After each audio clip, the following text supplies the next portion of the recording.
अगर बाप सगी नाबालिग बेटी के साथ, उफ तौबा तौबा तौबा। ये आजकल मसला ये हो रहा है, वही बात है, इंटरनेट पर फुहश फिल्में देखी जा रही हैं और दूसरी शादी का रिवाज नहीं है। मर्द में डिज़ायर ज़्यादा होती है, बाज़ दफ़ा बीवी जल्दी बूढ़ी हो जाती है, उसमें दिलचस्पी मर्द की ख़त्म हो जाती है और फिर वो इंसान नहीं बल्कि वो दरिंदा बन जाता है। कभी बहुओं पे नज़रें डाल रहा होता है, कभी बहन पे, कभी बेटियों पे। ऐसे दरिंदे लोगों के हालात फिर हमारे सामने आते हैं तो बद्दुआएं निकलती हैं बेशर्मों के लिए, बेगैरतों के लिए। तो बेटी को चाहिए ऐसी सूरत में बाप से फौरन अलहदगी इख्तियार कर ले। बहू हो तो उसका तो रिश्ता ही हराम हो जाता है, और बाप बेटी का भी अगर ऐसा रिलेशन हो जाए तो उस बाप पर इस बेटी की माँ भी हराम हो जाती है, खूब समझ ले। तो लेकिन खुद से ये फैसला ना करें, किसी के साथ ऐसा हुआ है तो तफसील लिख के मसला पूछे किसी करीबी मुफ्ती से जो रिलायबल मुफ्ती हो। तो लेकिन बेटी को ऐसी सूरत में चाहिए फौरन घर से निकल जाए और ऐसे बाप से दूरी इख्तियार कर ली जाए। बाकी उस बाप के लिए दुआ करनी चाहिए हिदायत की, और मर जाए तो मग़फ़िरत की दुआ भी करनी चाहिए। मर जाए तो ज़्यादा अच्छा है ऐसा बाप। अपनी शर्मगाह की हिफाजत, ये चीज़ भी आपको काफिरों में नहीं मिलेगी। आपने देखे हिंदू भगवान की खातिर बुराई से बच जाएं, नज़र की हिफाजत करें, जिना से बच जाएं, शायद कुछ लाखों में कोई एक हो।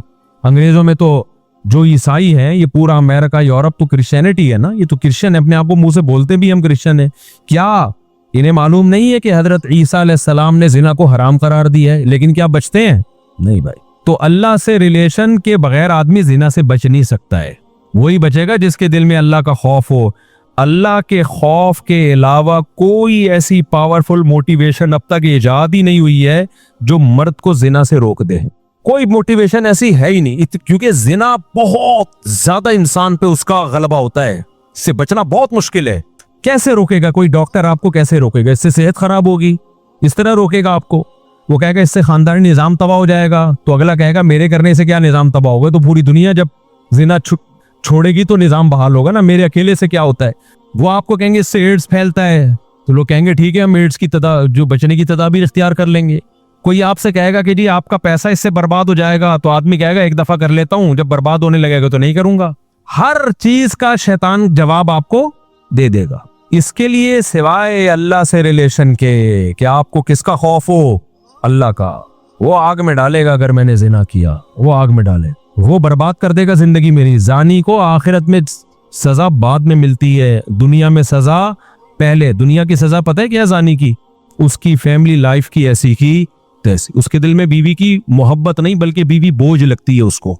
तो आप सोचो जिसको अपनी बीवी बोझ लगना शुरू हो जाए उसको घर में क्या मजा आएगा। शादीशुदा आदमी सफर में जाता है, घर में भागने की उसको जल्दी होती है, उससे मियाँ बीवी का रिलेशन बनता है, फिर औलाद का माँ बाप से रिलेशन बनता है, तो उसके एक परिवार, जिसको हिंदी में कहते हैं ना परिवार होता है, खानदान होता है।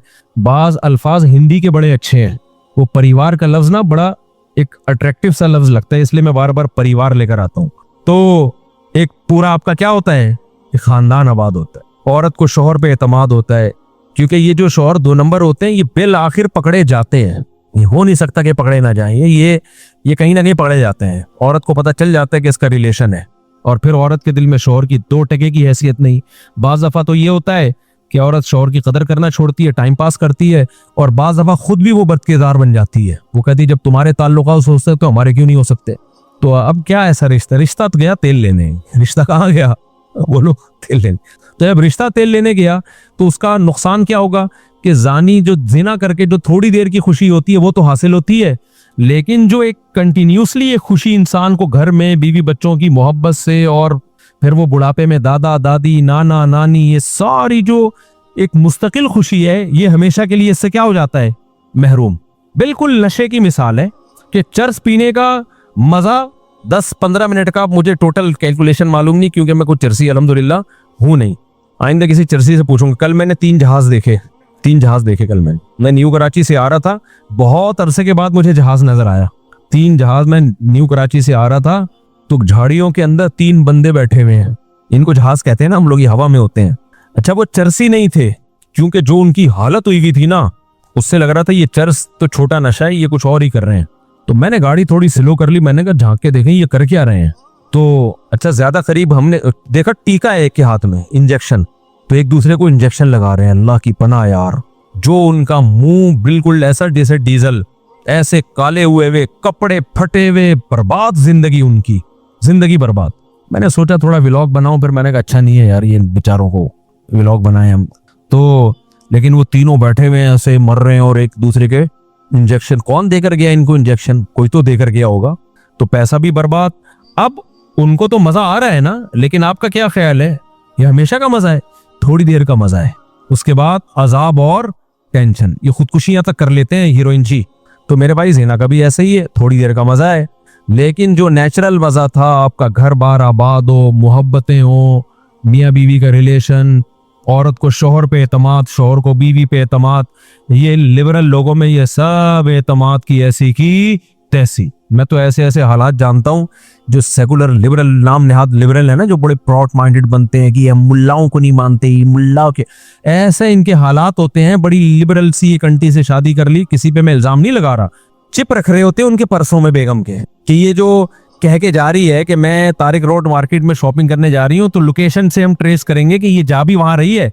यार जब बीवी पे ये शक पैदा होना शुरू हो जाए तो लाइफ तो गई ना, खत्म ना। बीवी पे ये शक क्यों हो रहा है? क्योंकि अपनी हरकतें ठीक नहीं है, अपनी हरकतें ठीक नहीं है। उनको पता है कि हम जब बुरे हैं, हम इधर उधर पता नहीं काम मुकाला करते हैं, तो हमारी बीवी भी हो सकता है कर रही हो। तो यार ये कोई जिंदगी है? सोचो है। औरत को शौहर पे एतमाद नहीं है कि पता नहीं ये जमशेद का नंबर ही है या जमशेदा है ये, और मर्द को बीवी पे एतमाद नहीं है कि पता नहीं ये सुल्ताना है या असल में ओरिजिनल सुल्तान ना हो कहीं है। तो ये कोई जिंदगी है? इसको थोड़ी रिलेशन बोलते हैं। इससे तो बेहतर था कि तुम शादी ना करते यार। ऐसे शकूक एक दूसरे पे, शौहर बाहर मुल्क चला जाता है, वो बीवी पे शक कर रहा होता है, मैं यहाँ हूँ पता नहीं वो क्या कर रही है वहां, औरत को उस पे शक होता है कि वो वहां पता नहीं क्या गुलगबाड़े कर रहा है। ये है मजहब से बगावत का बोलो नतीजा। ये अल्लाह दुनिया में जानी को अजाब देता है कि वो थोड़ी देर की लज्जत, अच्छा वो थोड़ी देर की लज्जत भी पहली दफा में उसको लगेगी, उसके बाद वो उसका आदी हो जाएगा। तभी तो ये गोरे जो होमोसेक्सुअलिटी की तरफ आए हैं, क्यों आए हैं? ये नाइट क्लबों में जिना कर करके थक गए हैं, अब इनको बोरिंग है ये। हमारे यहाँ ना एक साहब अमेरिका गए और यूरोप गए, कहते हैं गोरे इतने अच्छे हैं, वहां चड़ियां पहनी हुई औरतें घूम रहे हैं, गोरे देखते ही नहीं। और हमारे ठरकी जा जाके ना ऐसे ऐसे झांक झांक के, एक हफ्ता तो हमारे ठरकियों का लड़कियां देखने में गुजरता है, उसके बाद जॉब तलाश करते हैं वो। मैंने कहा ये उस सोसाइटी का कोई पॉजिटिव पहलू नहीं है, ये नामर्द होने की अलामत है। अगरचे ये ठरक ठीक नहीं है, मैं ऐसे नहीं कह रहा आप मर्दानगी दिखाएं वहां जा जाके, ये इसकी अलामत है। अल्लाह ने इनसे लज्जत ही छीन ली है, क्योंकि ये जिना कर करके ना अब यूज्ड टू हो गए। इनके लिए जमशेद में और जमशेदा में कोई फर्क रहा नहीं है, महमूद और महमूदा इनके लिए बराबर हो गई है। समझते हो कि नहीं समझते? तो यही अजाब नहीं है क्या कि एक लज्जत जो एक अल्लाह ने मर्द के दिल में औरत की तरफ लज्जत रखी, वो लज्जत ही छीन ली अल्लाह ने। हमारे लोगों से नहीं छीनी है तो ये ठरकी बने हुए होते हैं वहां जाके। हाँ, अल्लाह ने ये बोला है कि ये काम मत करो भाई, नजर की हिफाजत करो, और एक हलाल तरीके से जो निकाह का तरीका अल्लाह ने रखा है। तो जानी जो जिना करने वाला है उसको आखिरत में तो बहुत सख्त सजा है, वो तो जहन्नम की आग है।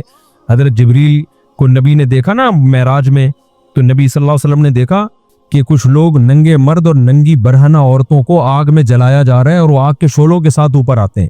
तो आपने जिब्रील से पूछा ये कौन है? जिब्रील ने फरमाया ये आपकी उम्मत के जिना करने वाले मर्द और जिना करने वाली औरतें हैं। उन्हीं मर्द और औरतों को एक साथ अल्लाह ने डाला है, जलो इस अजाब को देखो। अल्लाह हम सबको इस अजाब से महफूज रखे। तो जिना हल्का अजाब नहीं, आखिरत का अजाब भी बहुत सख्त है। लेकिन दुनिया में जानी को क्या सजा मिलती है? उसकी जो खानदानी जो घर की लाइफ है उसकी ऐसी की तैसी। फिर जब बच्चों को पता चलता है हमारा बाप ऐसा, बच्चों के दिल में भी बाप की कोई इज्जत नहीं रहती। वो बाप को भी जमशेद समझते हैं, डैडी पापा वापा सब खत्म, अब्बा अब्बू बुजुर्गी सब खत्म। इसलिए मैं तभी तो आप लोग को 4 शादियों पे सेट कर रहा हूँ। जिना की तरफ मत जाओ भाई, खानदान बढ़ाओ, औलाद मिलेगी हलाल औलाद। अंग्रेजों के औलाद भी हलाल नहीं है, वो भी जिना की पैदावार है, तभी उनमें इतने सेपरेशन के वाकयात हैं। मैंने गोरे का इंटरव्यू लिया किसी यूरोप में, मैंने कहा आपके फादर क्या कर रहे हैं? उन्होंने कहा फादर पता नहीं किधर है। अपने फिर फादर को गालियां देने लगा वो। उन्होंने कहा यार स्टाइल है भाई। तो क्योंकि वो फादर जो था ना, वो इसकी माँ को छोड़कर कहीं और मुंह काला करना शुरू कर दिया था उसने, फिर उसको छोड़ के कहीं और मुंह काला करना शुरू कर दिया। तो औलाद को ऐसे फादर से मोहब्बत होगी? कहाँ होगी मोहब्बत? तो खैर, तो इसलिए अल्लाह ने क्या फरमाया कि जो ईमान वाले लोग हैं, इल्ला अला अज़वाजिहिम औ मा मलकत अयमानुहुम, बांदियां का निजाम खत्म हो गया। अब सिर्फ क्या है भाई? इल्ला अला अज़वाजिहिम, ईमान वाला अपनी ज़ौजा के अलावा कहीं और नहीं जाता। अच्छा देखो, अल्लाह ये भी कह सकते थे कि ईमान वाले लोग अपनी ज़ौजा के पास जाते हैं। यह स्टाइल भी हो सकता था ना, लेकिन अल्लाह ने यह अंदाज नहीं इख्तियार किया, बल्कि अल्लाह ने कहा कि ये लोग अपनी शहवत को कहीं भी पूरा नहीं करते सिवाय बीवी के। ये अंदाज क्यों अल्लाह ने रखा? ताकि फोश फिल्में देखने वाले भी समझ जाएं कि ये भी क्या है, बोलो हराम है, और हैंड प्रैक्टिस करने वाले भी समझ जाएं कि ये अमल भी क्या है, हराम है, ये नाजायज है, जायज अमल नहीं है। जो लड़कों से बदफेली करते हैं वो भी समझ जाएं कि ये अमल भी क्या है, बोलो हराम। बदनजरी से अपनी ख्वाहिश पूरी करना, वो अमल भी क्या है। तसव्वुर में किसी गैर औरत का तसव्वुर, बाज नौजवान बताते हैं हम लेटते हैं तो फिर फिल्म चलाते हैं दिमाग में, उसकी फिल्म पूरी चला के उससे लज्जत हासिल कर रहे होते हैं। भाई ये भी नाजायज और ये भी हराम है। तो अल्लाह ने सिर्फ और अल्लाह ने कहा अपनी ख्वाहिशात को कहीं भी पूरा नहीं करते सिवाय बीवी के। तो जब मुसलमान पे इतनी पाबंदियां, इतनी रिस्ट्रिक्शंस हो, तो बीवियों की तादाद ज्यादा होना तो बनता है ना मेरे भाई, क्या ख्याल है? फिर इतने प्रोटोकॉल तो मुसलमान मर्द को मिलना चाहिए ना। एक अंग्रेज मुसलमान हुआ, जर्मनी का था मेरा ख्याल है, इतनी बड़ी दाढ़ी उसकी, जामियत रशीद में आता था। अब जब मुसलमान हुआ है, जर्मनी में कितनी अय्याशी आपको पता है। मुसलमान हुआ तो फिर यहाँ गुलशन इकबाल में कोई लड़की मुसलमान कोई लड़की थी, उससे फिर उसकी शादी हुई। बड़ा माशाल्लाह दाढ़ी वाड़ी और बड़ा नेक अंग्रेज था वो। मैं मिला उससे, गपशप लगाई तो मुझे कहता है मैं तो करूंगा 4 शादियां। उससे ये हो रहा था कि मेरी बीवी नहीं करने दे रही, हालांकि वो मुसलमान है, पाकिस्तानी मुसलमान है। फिर वो यही कहने लगा, यार हमने जब इतनी अय्याशी छोड़ दी इस्लाम के लिए, हमने इतनी बड़ी कुर्बान, और सेहत भी ऐसी उस गोरे की। आप जर्मन तो वैसे ही देखा होगा ना आपने, कैसे हाइट होती है इनकी, इतने चमाट मारे तो बंदा गिर जाए।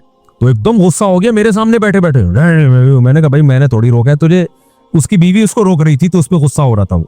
हम यूं ऐसे कर रहा था इंग्लिश में ना, इंग्लिश भी जानता था वो, जर्मन था, ये पता नहीं फ्रांस का था, भी मुझे पूरा याद नहीं है, वाकई अभी 15-20 साल पुराना है। तो फिर भाई वो तो फिर मुसलमान का इतना तो बनता है ना। अच्छा ये यूरोप में जो या अंग्रेज औरतें जो है ना, वो ये बात आसानी से एक्सेप्ट कर लेती हैं कि मर्द 2 शादियां करे, क्योंकि उनको पता होता है कि मर्द की दोस्तियां बहुत औरतों से होती हैं। जो सेकुलर लिबरल लोग हैं, नाम नेहाद लिबरल्स की बात कर रहा हूं मैं, ये करते क्या है, इनकी दिखाने को एक बीवी होती है, लेकिन इनकी औरतों को भी पता होता है कि इनके ताल्लुकात बहुत है। दफ्तर में इनकी जो सेक्रेटरी है वो अलग है, वो एक अलग अजाब बनी हुई है बीवी के लिए, वो भी छांट छांट के रखता है। तो उसकी क्वालिफिकेशन से ज्यादा उसकी शक्ल देखी जा रही है। और फिर बाहर जाके क्या कुछ कर रहा है, यूरोप जा रहा है, फला मुल्क जा रहा है, पता नहीं क्या कर रहा है। तो ये जो अंग्रेज औरतें होती हैं, ये ज्यादा आसानी से एक्सेप्ट कर लेती हैं, जब ये इस्लाम कबूल करती है ना, ये एक्सेप्ट कर लेती हैं कि हमारे शौहर की दूसरी बीवी हो, क्योंकि इन्होंने वो तबाही वाला दौर देखा होता है, वो दौर इन्होंने देखा होता है। तो हमारी औरतों को ने क्योंकि देखा नहीं है ना वो, उनको इसलिए इस्लाम की कदर नहीं है। तो अल्लाह ने क्या फरमाया भाई, अल्लाह ने फरमाया इल्ला अला अज़वाजिहिम, मुसलमान मर्द के पास अपनी ज़ौजा के अलावा कोई ऑप्शन नहीं है। अच्छा यहाँ पे डॉक्टर लोग टांग अड़ाते हैं।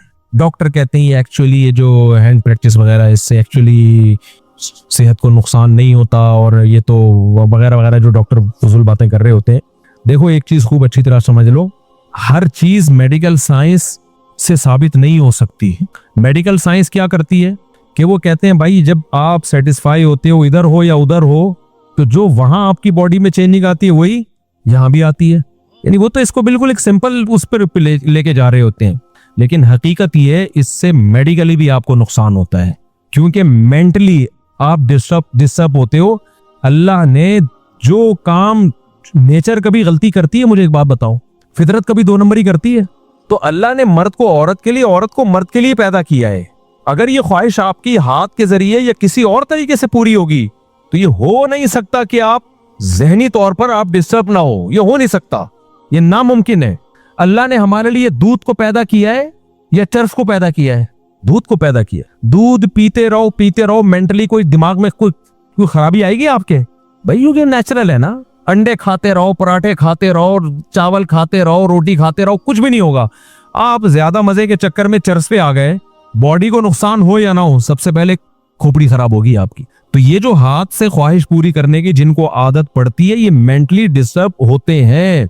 अब वो कैसे होते हैं एक अलग टॉपिक है, मैं ज्यादा ये इसको डेप्थ में जाके नहीं बयान करता। इनकी शादीशुदा लाइफ बहरहाल मुतासिर होती है, ये हो नहीं सकता कि वो मुतासिर ना हो। अब लोग कह रहे होते हैं कि मिसालें दे रहे होते हैं, फला को इसकी आदत थी लेकिन शादीशुदा लाइफ में कोई मुतासिर नहीं हुआ। भाई वो ये तो जब होगा जब कंपेयर करके देखो कि जो ये काम नहीं करते उनकी शादीशुदा लाइफ और जो करते रहे उनकी लाइफ, दोनों में बड़ा फर्क होगा। आप कंपेयर कैसे करोगे? तो जब इंसान मेंटली किसी और जगह अपने आप को सेट कर लेता है तो उसको उस सेटिंग से निकलने में टाइम लगता है बहुत ज्यादा। मेरे पास कितने नौजवान आए हैं जिनको आदत हो गई थी, बहुत ज्यादा आदत हो गई, तो वो इतने डिस्टर्ब हुए हैं, वो कह रहे हैं हम उसी काम में सेटिस्फाई ज्यादा होते हैं। ये खुद एक आपके ये इसकी अलामत है कि आपकी जो दिमागी सेहत है वो बुरी तरह मुतासिर हुई है इससे। इसलिए वक्ती तौर पर अगर बॉडी को कोई नुकसान हो भी रहा हो ना, जैसे डॉक्टर कहते हैं कि आप अपने ख्वाहिशात पे जो कंट्रोल कर रहे हो और उसको पूरा नहीं कर रहे, तो आपका जिस्म भी मुतासिर होगा, भूख नहीं लगेगी, तो ये वक्ती नुकसान है।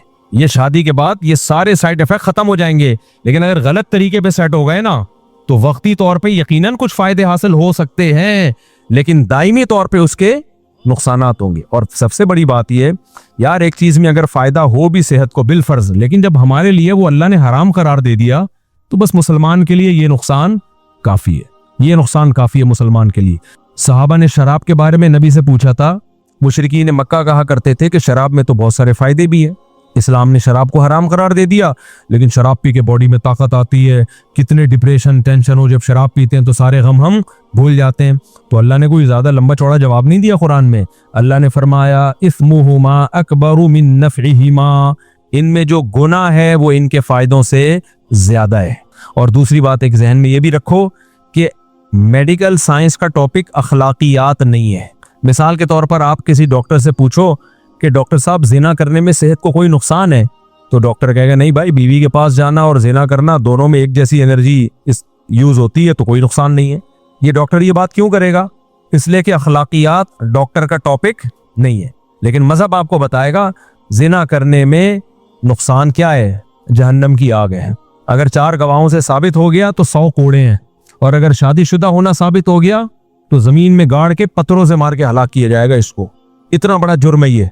तो हर चीज डॉक्टरों से पूछने की नहीं होती, क्योंकि ये आजकल ना लोग डॉक्टर से पूछ रहे होते हैं, डॉक्टर साहब मुझे ये आदत पड़ गई है, तो डॉक्टर कहते हैं कर, वो पता नहीं खुद क्या कर रहा होता है, बहरहाल वो कहते हैं कि करते रहो। तो और लड़कों को डॉक्टरों ने इसमें बिगाड़ दिया, खराब कर दिया है। तो हमारे लिए भाई अल्लाह का कानून बहुत है। हाँ ये जरूर है कि जिन लड़कों को इसकी आदत पड़ जाए ना, तो ये आदत जल्दी छूटती नहीं है। तो जिनको आदत नहीं पड़ी है वो अपने आप को इस अजाब से बचाएं। और मैं गारंटी से कहता हूं कि जब उनका की शादी होगी, निकाह होगा उनका, वो ज्यादा अच्छी लाइफ गुजारेंगे, ज्यादा अच्छी लाइफ गुजारेंगे। एक तो वो शादी का इंतजार करेंगे पागलों की तरह, सही है ना, इंतजार करेंगे वो।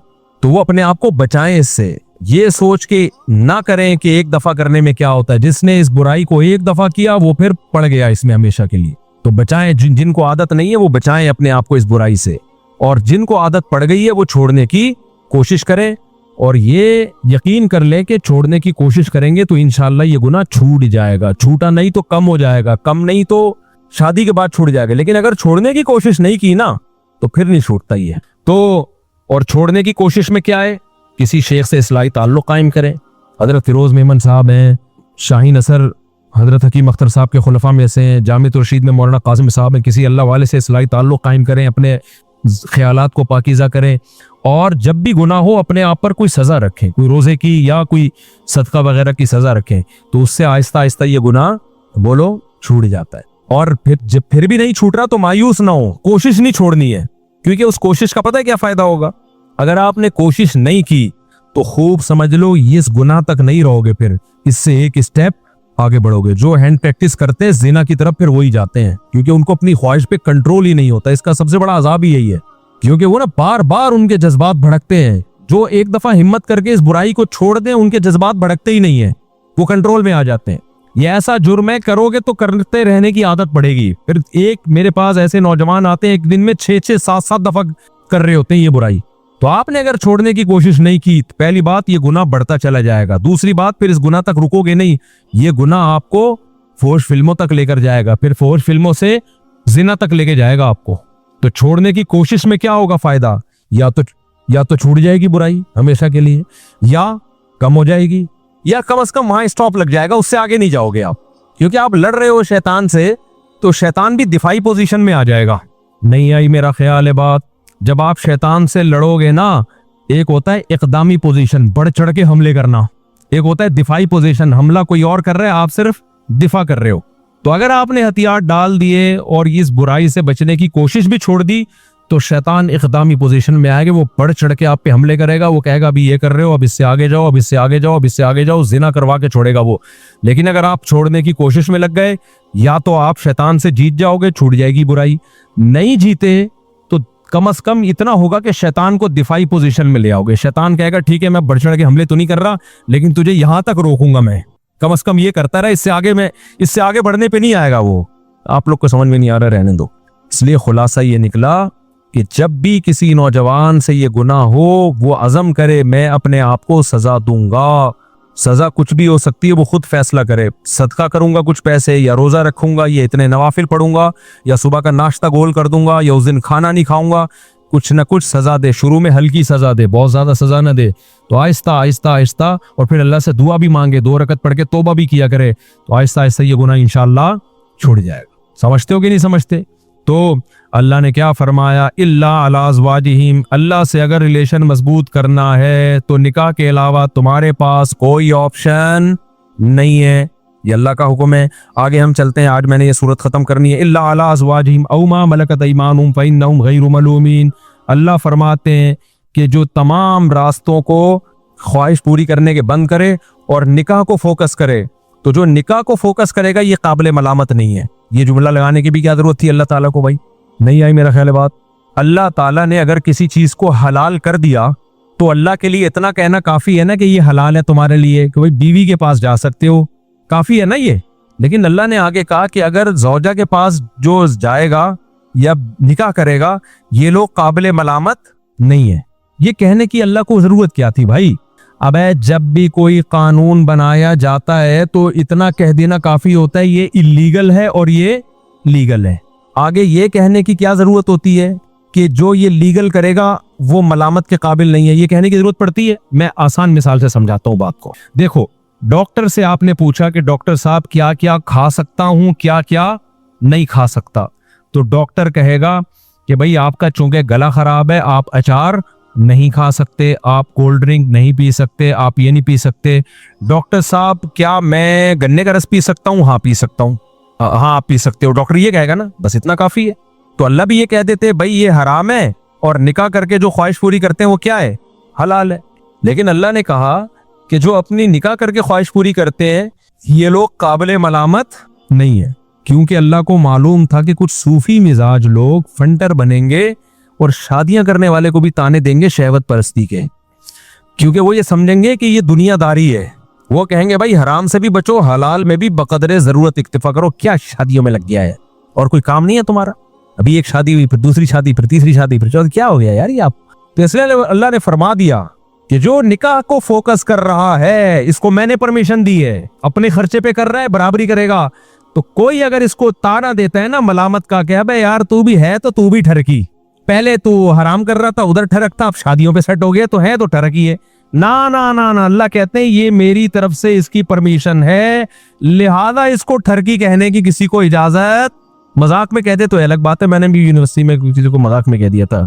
यूनिवर्सिटी में मेरा बयान हुआ तो किसी ने 4 शादियों की बात की, एकदम लड़के एकदम जोश में आ गए ना, मैंने कहा तुम सब ठरकी हो, वो मजाक था।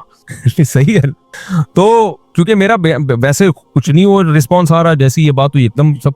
तो अल्लाह ताला ने यहाँ ये इसलिए कहा है, तभी फतावा काजी खान एक फिका की बहुत पुरानी किताब है, उसमें लिखा है कि अगर किसी शख्स के पास 2 बीवियां थीं, उसने एक और शादी की और किसी ने उसको ताना दिया कि यार क्या कर रहा है यार, तेरी ख्वाहिश 2 से पूरी नहीं हुई है क्या?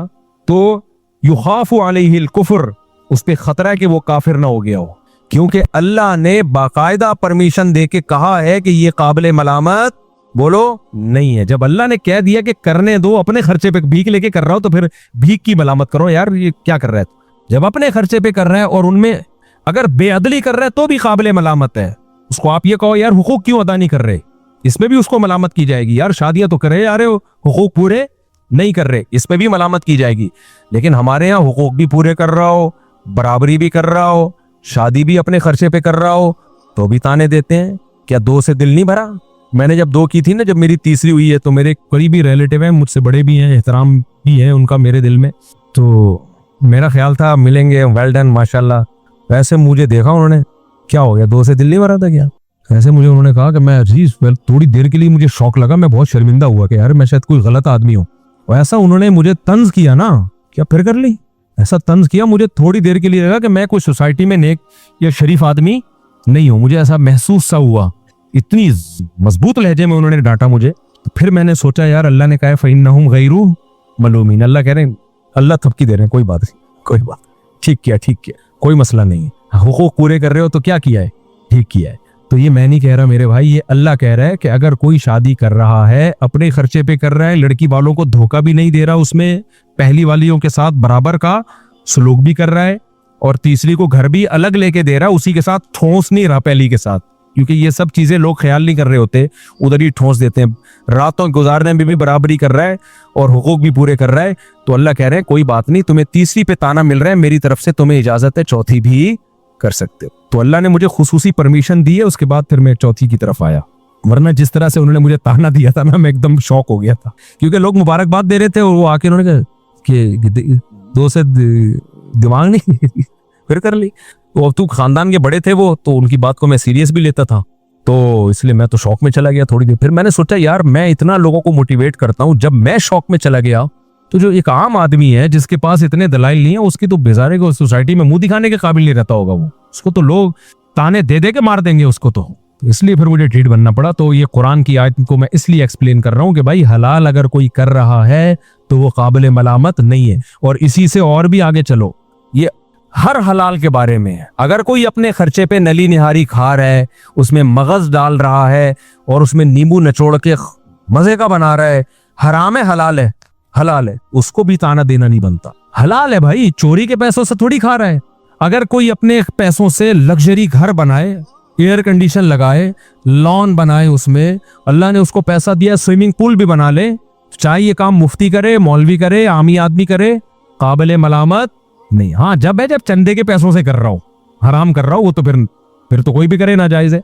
अगर किसी का अपना बिजनेस है मेरे भाई, अल्लाह ने उसको दौलत दी है, वो करे। कुछ लोगों को इस पे एतराज होता है ये बिजनेस क्लास में मौलाना लोग सफर क्यों करते हैं। भाई अगर अपने पैसों से बिजनेस क्लास में सफर कर रहा है तो अल्लाह ने पैसा दिया खर्च करने के लिए, बचाने के लिए नहीं दिया तो काबिल मलामत नहीं है। या किसी ने उसको इन्वाइट किया और उसने मेहमान के इकराम में बिजनेस क्लास का टिकट करा दिया तो भी काबिल मलामत नहीं है। ये लोग मलामतें कर रहे होते हैं जेलिस होके कर रहे होते हैं। देखो अल्लाह ने, हाँ यहाँ लोग एक सवाल करते हैं, हमारे नबी की जिंदगी तो इतनी सादा थी, आप तो गधे पे सवारी फरमाया करते थे, आप सल्लल्लाहु अलैहि वसल्लम का तो घर इतना सादा था। उसका जवाब मैं दे चुका हूँ कि हमारे नबी की तबीयत अल्लाह ने ऐसी बनाई थी कि आपको दुनिया की तरफ तबई रगबत थी नहीं। तो जिसकी तबीयत ही ऐसी हो तो वह ना करे, लेकिन नॉर्मल लोगों की तबीयत ऐसी नहीं होती। हमारे पास सुलेमान अलैहिस्सलाम की मिसाल है ना, हजरत सुलेमान अलैहिस्सलाम भी तो अल्लाह के पैगंबर थे, हजरत उस्मान भी तो अल्लाह के नबी के चहीते सहाबी थे। आपकी तो बड़ी जबरदस्त लाइफ थी, तहाशा दौलत थी हजरत उस्मान के पास। 400 ऊंट हजरत उस्मान के एक टाइम पे मदीना में तिजारती माल लेके आते थे, मदीना की जमीन हिलती थी, पता चलता था किसी ताजिर का माल आ रहा है। इतना पैसा अल्लाह ने दिया था हजरत उस्मान को। तो हमारे पास मिसालें मिलती हैं पैसे वालों की भी और पैसे ना वालों की भी। तो खैर गुर्बत में आप गुर्बत पे राजी रहें। दौलत, मेरे शेख जो हजरत मुफ्ती रशीद अहमद साहब थे, तहज्जुद में 5 पारे पढ़ने का मामूल, और इतना अल्लाह का खौफ था। जो पुराने लोग हैं जानते हैं कितने बड़े परहेजगार थे, और दुनिया की मोहब्बत जीरो थी, लेकिन लाइफ लग्जरी थी भाई उनकी।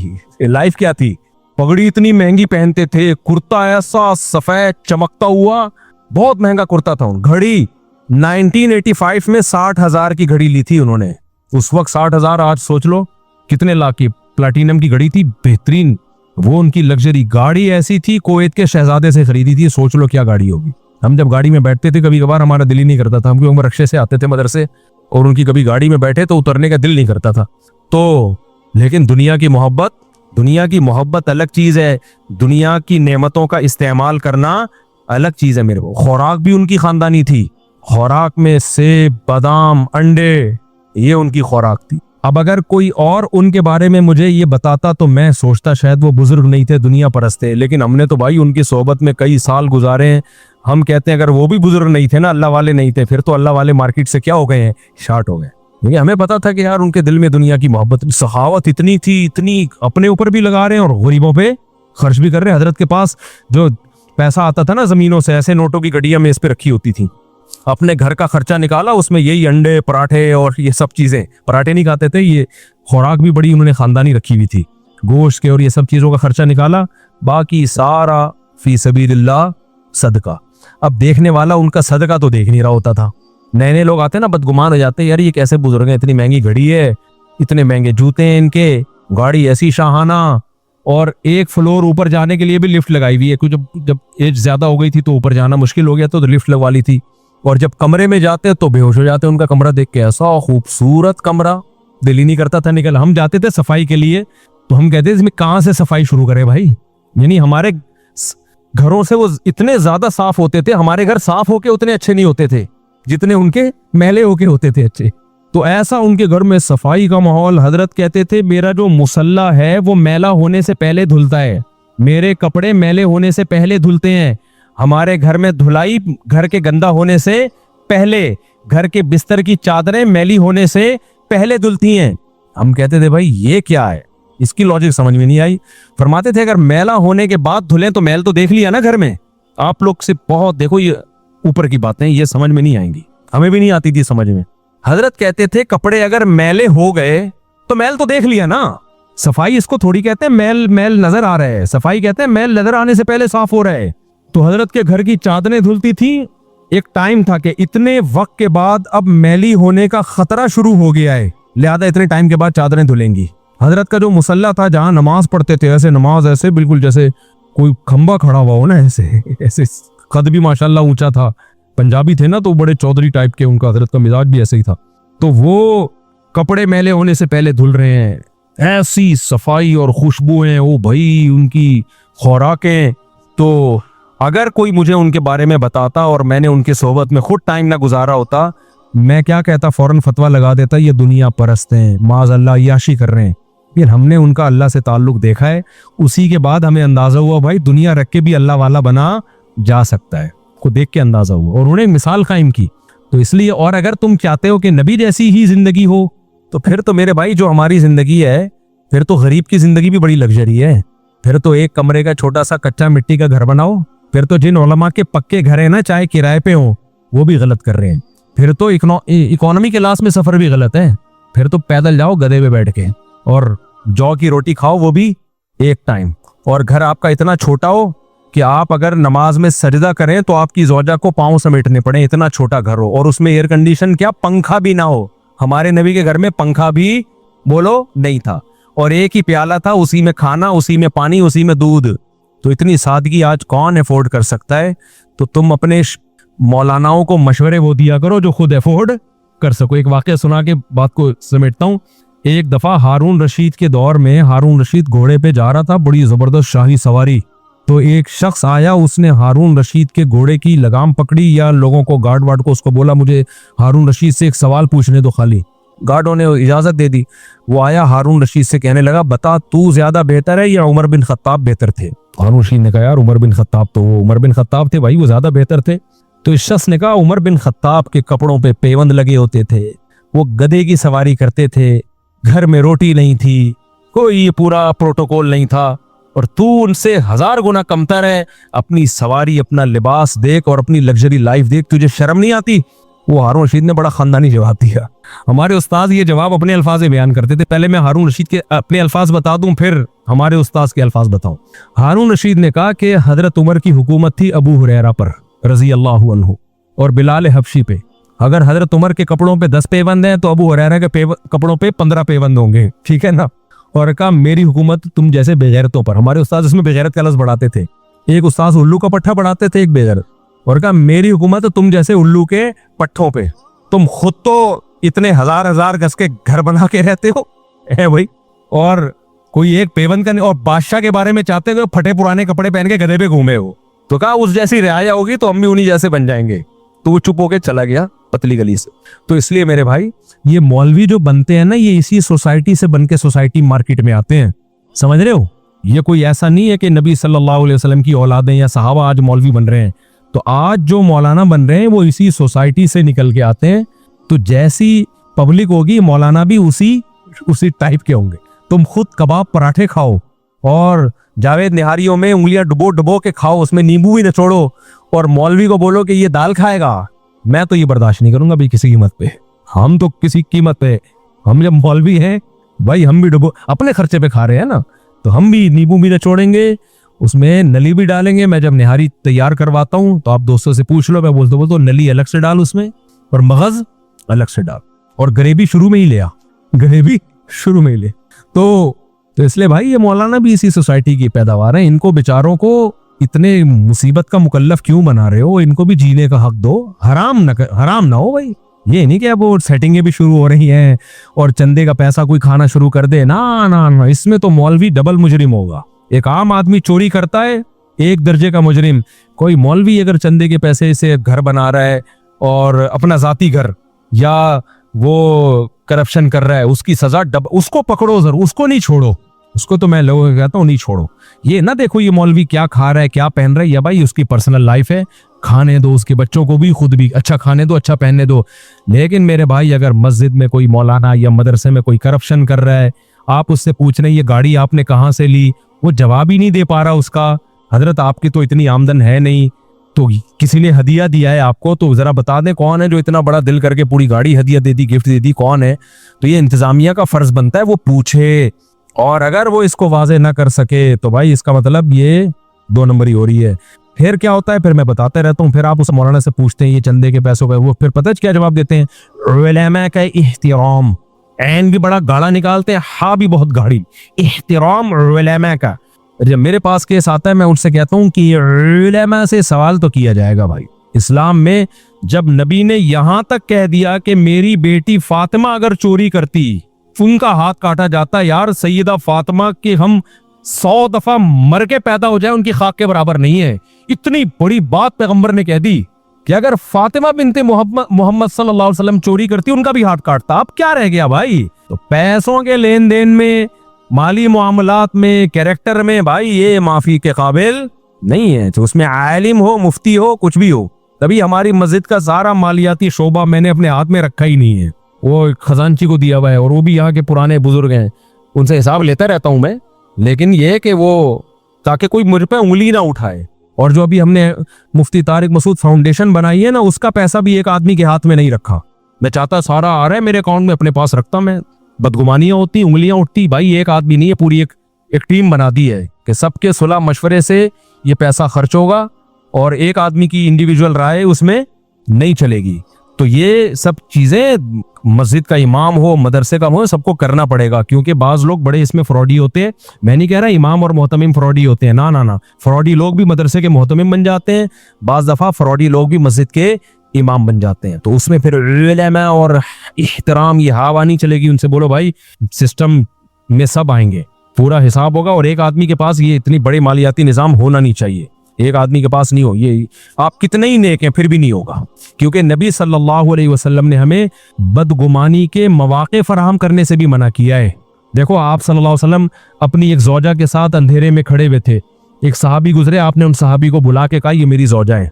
उन सहाबी ने कहा या रसूलल्लाह मैं थोड़ी आप पे शक करूंगा, लेकिन नबी ने उनको शक का जो शैतान को जो वसवसे का मौका था वो भी क्या कर दिया, दूर। तो यार पैगंबर अपने बारे में वजाहती बयान दे रहे हैं कि भाई ये मेरी ज़ौजा है, ये न मत समझ लेना को कि नामहरम औरत है। तो जब पैगंबर अपने बारे में वजाहती बयान दे रहे हैं तो मदरसे का मोहतमिम या मस्जिद का इमाम, उससे क्यों नहीं पूछा जाएगा जनाब ये इतना पैसा आ रहा है, आप तो कोई हिसाब ही नहीं देते। वो बंदे आते हैं, नोटों की गड्डी पकड़ाई और पतली गली से निकल ली है, या आपको जाती कोई हदिया दे रहा हो, आप जाने वो जाने, ये क्या है? तो मस्जिद का है, ये मदरसे का है, तो आपने टीम होनी चाहिए। अच्छा बाज लोग टीम को बिठाते हैं, वो टीम का काम बस साइन करना होता है, उसको कोई पूछने वाला उससे नहीं है, उसको एक बस ऑडिट करने के लिए अकाउंटेंट को वो बेवकूफ बनाने के लिए बिठाया हुआ होता है। तो ये इसकी शरीयत में इजाजत। इन चीजों पे एतराज करो, निहारी पे एतराज मत करो, बिजनेस क्लास में सफर कर रहा है उस पे एतराज मत करो, कोई गाड़ी में घूम रहा है उस पे एतराज मत करो। ये एतराज बनता नहीं है, फिर गधे पे लाना पड़ेगा उसको, क्योंकि उससे पहले फिर वो तो साइकिल पे भी जाएगा। तो नबी के दौर में तो भाई साइकिल भी नहीं थी, लोग गधे पे सवारी करते थे।